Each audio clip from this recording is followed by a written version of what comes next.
Welcome back, Mando.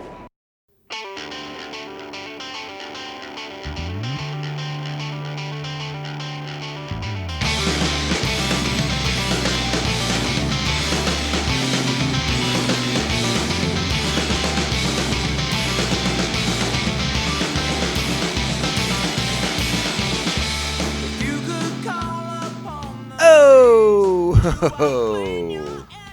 Greetings, bucketheads. We are back for another exciting Bantha Tracks bonus episode of the show. And we're here today to talk about Star Wars comics. That's right, friends. I've read a few new Star Wars comics and I wanted to share the results with you because they were books that I actually, kind of sort of wanted to get out ahead of and support for you guys if you're thinking about them, if you're on the fence, maybe you're curious. Yes, so let's go ahead and we're going to talk about some Star Wars comics. You know what that means, though. We got to do the introduction first. So, hey, go ahead. Give me the likes. Give me the follows.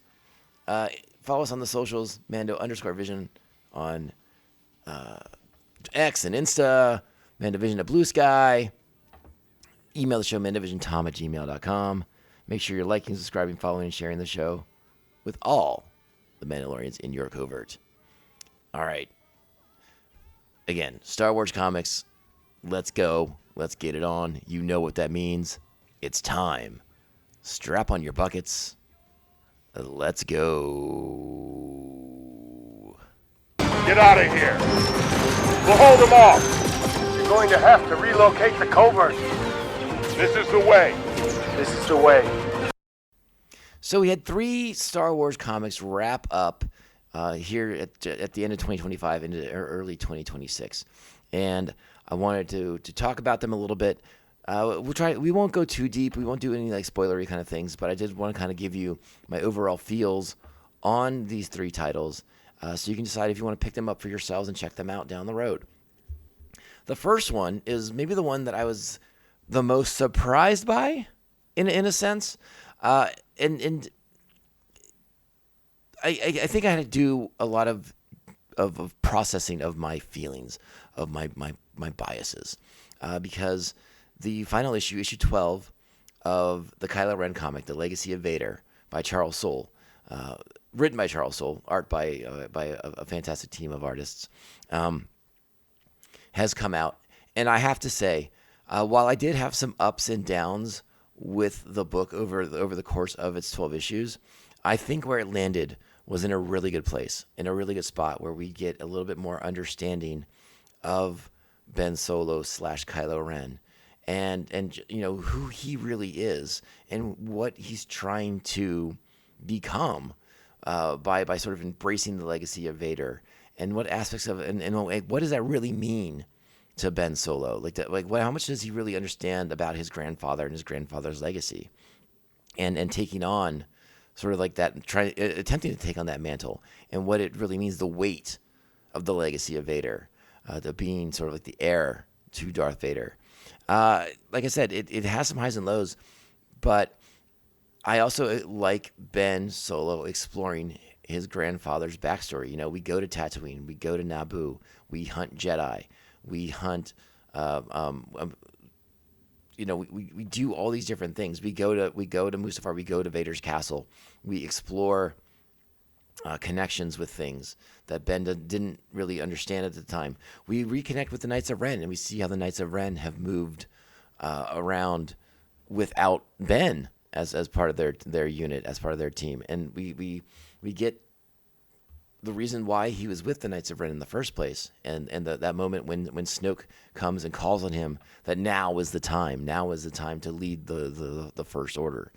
A lot of it connects a lot of dots, but I think it gives us a chance to really dive more deeply into Ben Solo / Kylo Ren's psychology and understand that character. And I have to admit, for a long time as a character, I didn't want to understand. This was the jerk who killed Han Solo. And I really could care less about his stupid feelings and his stupid thoughts. And that was me being childish. I will freely admit it. But this is a series that I'm looking forward to going back and rereading, consecutively. The gaps in the publishing schedule made this somewhat of a challenging read because I felt like it was coming out. It wasn't like every 4 weeks, like a typical comic. It was more like every 6. And I'll be honest, my memory is not what it used to be. So retaining the information from one comic for 6 weeks into the next comic was somewhat of a challenge. So I do look forward to rereading the comic. But I do tell you that overall, I think this is a win. And it seems to be sort of like Act 1 of a Ben Solo, Kylo Ren, Legacy of Vader kind of comic. This is just the first act. I think there'll be another one. I don't think Marvel's announced anything officially just yet, but I suspect at some point later in 2026, we'll see the next part of this series come out, whether it has a different name or not. But I hope Charles Soule is still the one helming it, because he seems to have... He's already displayed a great grasp of Vader as a character, but he seems to be showing off some impressive skill of taking the somewhat blank slate that is Ben Solo and giving that character some depth and some nuance that we didn't get to see in the films. So check out Legacy of Vader. I'd recommend that one. That's I guess if we're gonna give it our bucket scale, if we're gonna do our bucket scale, it's a solid 8 buckets. I think it's very, very enjoyable. And again, it shows a lot of potential, and I'm curious what directions they'll take it into next. Again, I like the incorporation of a lot of old Vader concepts. Like if you've read the Marvel comics that Charles Soule has written, they'll connect some dots to those. But you don't have to have read those. You don't have to have known those. But it'll tie some things together a little bit more neatly for you if you had. But you can read this on its own if Ben Solo is a character that you want to get a little bit of a better understanding of his psychological makeup and what sort of drives and motivates that character. So check out Legacy of Vader. The next book I wanted to mention is the next installment of a Marvel anthology book. We got Vader, Black, White, and Red. Then we got Maul, Black, White, and Red. And those came out as 4-issue comics, but they were wonderfully done. They were collected in these beautiful, like Treasury Edition graphic novels. Just beautiful covers, beautiful oversized format, and I highly recommend that format for them alone. But the content in them was good as well. We got a new one towards the end of 2025, and that was for Boba Fett. As we know on this podcast, Boba Fett, one of my favorite characters of Star Wars. But Boba has sort of, he's had some rocky years recently. They bring him back from the grave. We bring him back in episodes of The Mandalorian, resurrect him, give him new life, new blood. He gets his own Disney Plus show. That is, it's very.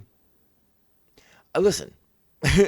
Overall, I like that show, but it essentially serves as like a Mandalorian half season, right? Because like they're setting up stuff for Din Djarin and Grogu at a certain point in that show, and you're like, wait, I thought this was the Boba Fett show, but it's not. It just kind of fills in some background that we haven't really seen the consequences of.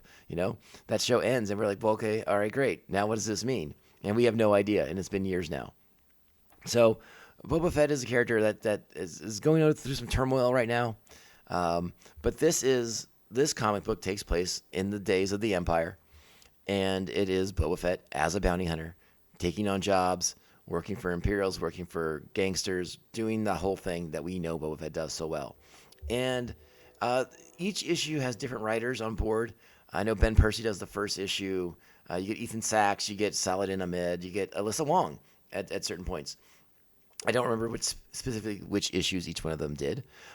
And I'll say each of these issues has highs and lows, but more highs than lows, if you know what I mean. If memory serves, I liked issues 1 and 4 the best overall, but that doesn't mean there wasn't good stuff in issues 2 and 3 as well. I'll be honest. I miss the Dark Horse Boba Fett comics that came out back in the 90s. The ones drawn by Cam Kennedy, written by Rick Veitch. They were just unabashedly sci-fi. It was cool. You had these guys who worked on the 2000 AD comics doing Star Wars, and so it felt very different than the sort of Disneyfied, homogenized version of Star Wars that exists nowadays. It had a very European vibe to it.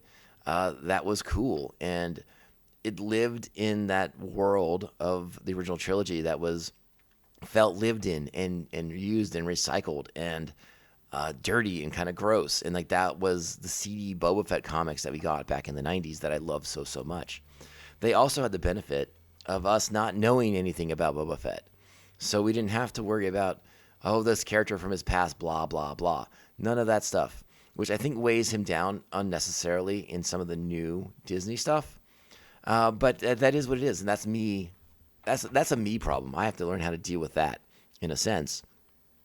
But for all you comic book fans out there, like what's happened to Boba Fett reminds me of what happened to, Wolverine 20 years ago when we got Wolverine's origin and backstory finally told to us. And some of us were like, ew, no thanks. I liked it better when I didn't know it. And that's kind of how I feel about Boba Fett to an extent. Like, I'm like, ew, I didn't need to know all this about him. No, don't get me wrong. There's a lot of good stuff there. The stuff with Jango is great. The stuff with Cad Bane is great. Like they filled it out in a way that's been nice. But the current direction of Boba Fett, it's something I bump up against, and I yearn for the olden days when Boba Fett had less baggage about him, and these comics do try to get to that to an extent, but it's hard because again we know too much now, and I think some of these writers can't help but reference certain things too. So overall, it's a solid read. I do recommend checking it out if you get the opportunity. And if Marvel collects it in another beautiful, oversized Treasury edition like they have for the Vader and the Maul books, I highly recommend it. It'll look fantastic on your bookshelf. So I'll be sure to share the news if they announce that edition returning sometime soon.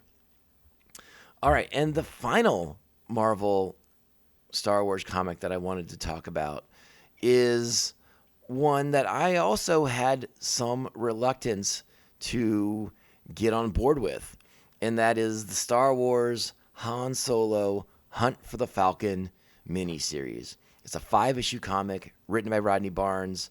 The name of the artist escapes me at the moment. It's Ramon something. Ramon Rosanas. Thank God I had it right here. And it's one of these comics that's supposed to help us fill in the gap between Return of the Jedi and The Force Awakens. And again, it's titled The Hunt for the Falcon. So we know at this point Han's lost the Falcon, but we also know Han's not going to get the Falcon back at the end of this.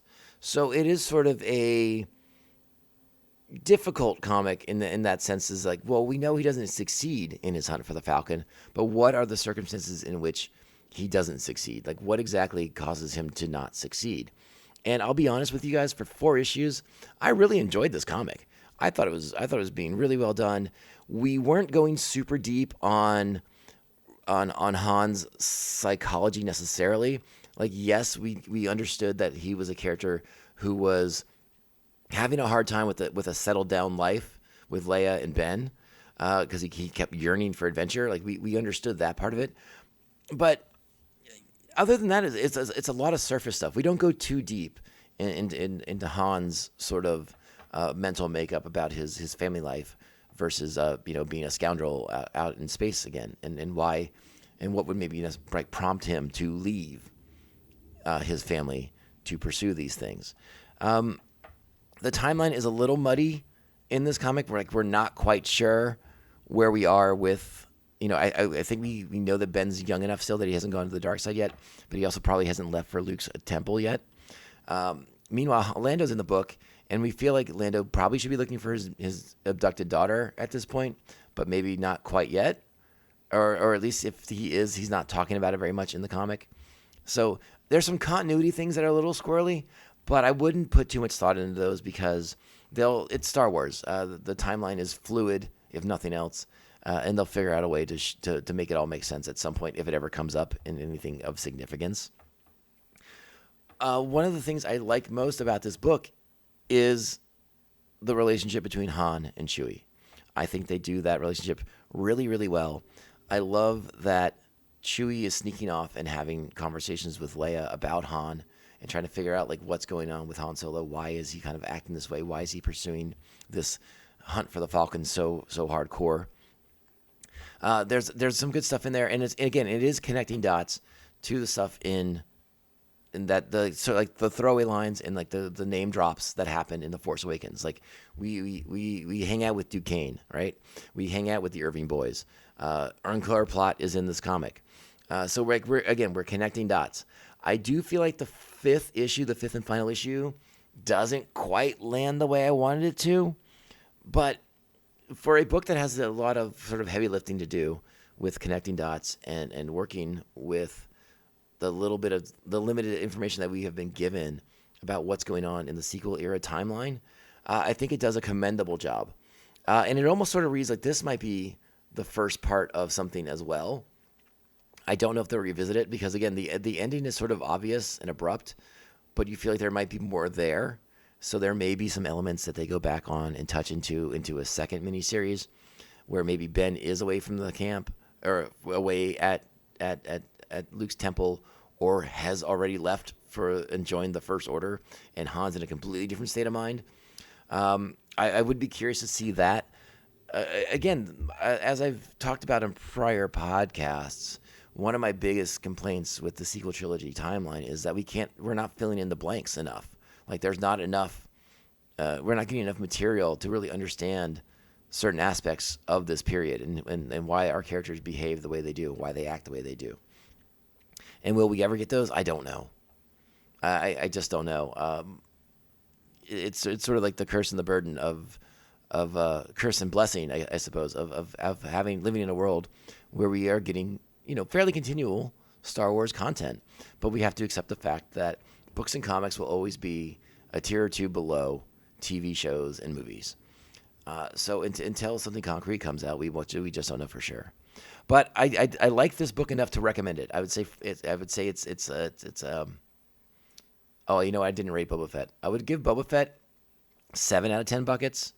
I would give the Han Solo comic 8 out of 10. It would have been 9, but the last issue is a little uneven for me, and the way we sort of wrap things up is a little wonky.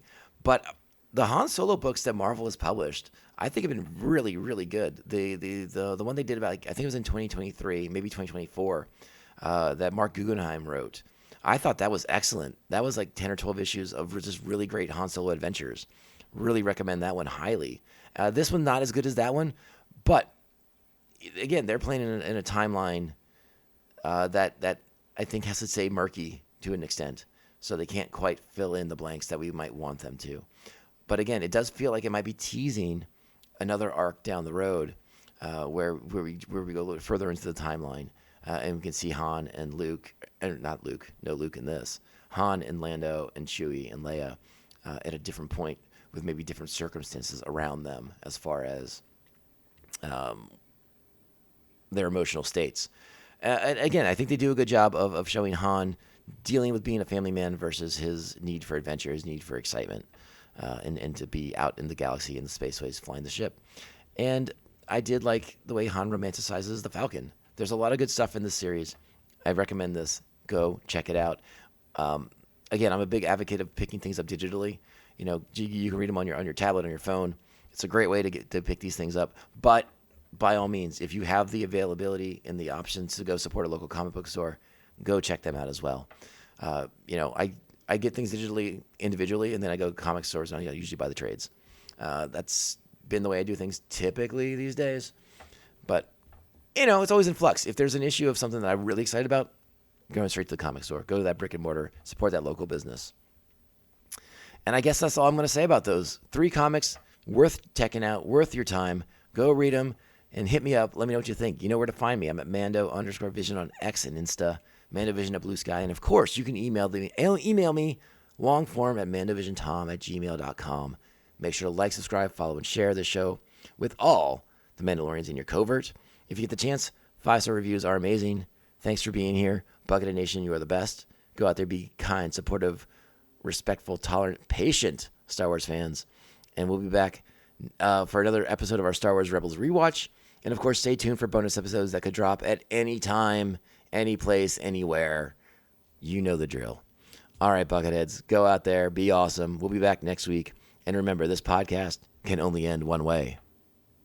This is the way. This is the way. This is the way. This is the way. Just did the castle run in 12 parsecs.